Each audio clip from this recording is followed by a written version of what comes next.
Well, Emily Howard, and the name of the business is considerthewildflowers.com. And man, just talking to you a little before this, I think you are, just, besides being such a delightful human being, but really can show the rest of us, man, how you can live life to the fullest. I mean, you're just a year or two out of college, man, and you've figured all this out. I'm 72 years old, man. I haven't figured this out. And you went to college and got a degree, what? In art and religion and trying to get a job. And everybody thought, I was nuts. And on the side, you were making jewelry just like in your dorm room or something. Was that it? Just had a... My bedroom. The bedroom. And after 6 months of not finding someone, man, you said, hey, people were saying, why don't you start your own business? And you just went and do it. And to me, the most amazing thing, you learned how to do it on YouTube. You didn't hire a consultant, experts, all this kind of stuff. You learn how to make jewelry, and this is with like blowtorches and all this kind of stuff or whatever you use. You could tell I have no idea what I'm talking about. So that's delightful. And what, within a half a year or so, you're supporting yourself with doing it full time. That's phenomenal. I mean, what a story! And it's because of the internet, I guess, right? I mean, you think the internet was the main reason you didn't? Absolutely. Pardon? Oh, Are you sorry. here? I said absolutely because of the internet and because of social media. Social media. Why? Because you figured that out to market, you mean?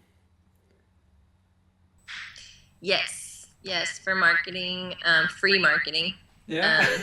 That's the way. Heck, otherwise you'd have to pay for advertising in newspapers or television like I did and everything like that. And now you don't. And you just do it all yourself. I think we have a little delay, right? Are you hearing me? Yes. Yeah, a little delay, but I hear maybe it's okay. So tell me, jewelry. What kind of jewelry are you making? I mean, it looks beautiful on the site, so people want to see it. They really considerthewildflowers.com, and that's a verse from the Bible, isn't it? Yes. You had that. And It's consider how the wildflowers grow, for they do not labor or spin. And our jewelry is very simple and delicate. So, which goes along with the verse too, because we just encourage our customers to purchase jewelry, but know that they are the most unique thing on their person. So it enhances their own personalities.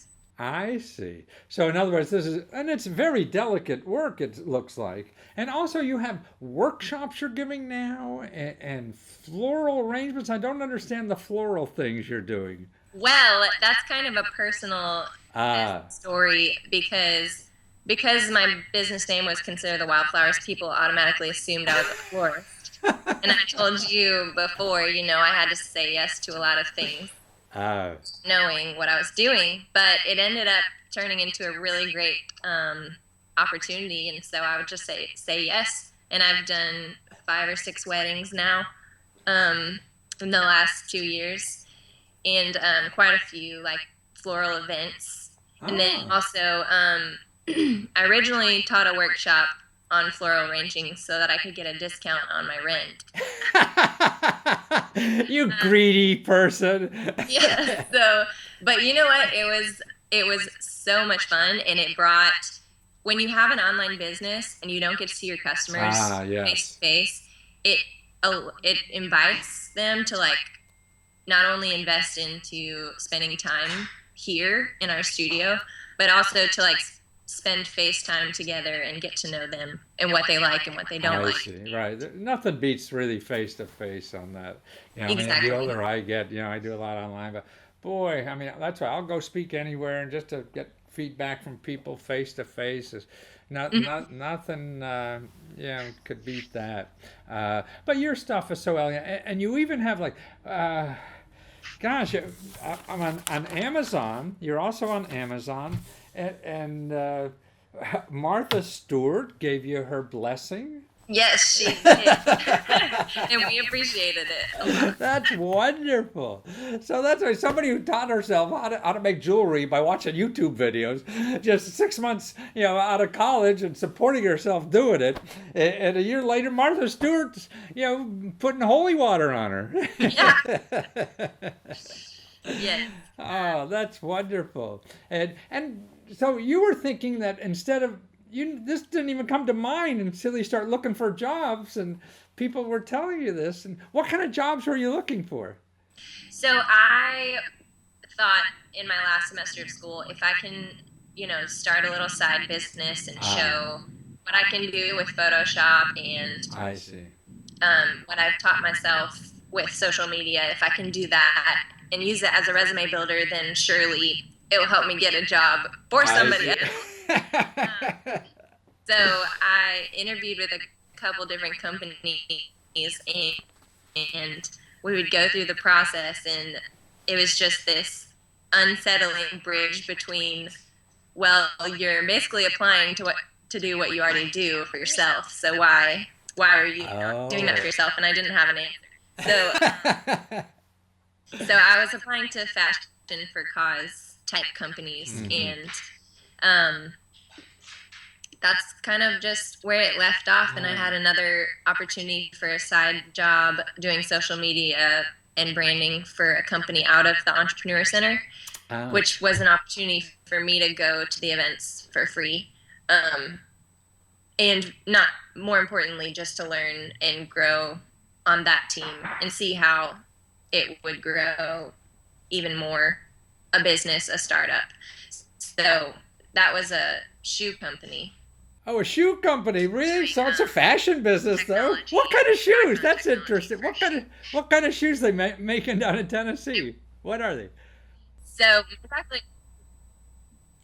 my friend Ashley owns this company called Alone C, and she has coded her own app. So she'll scan your foot with a 3D scanner, and then it'll send off to a 3D printer and make a custom shoe.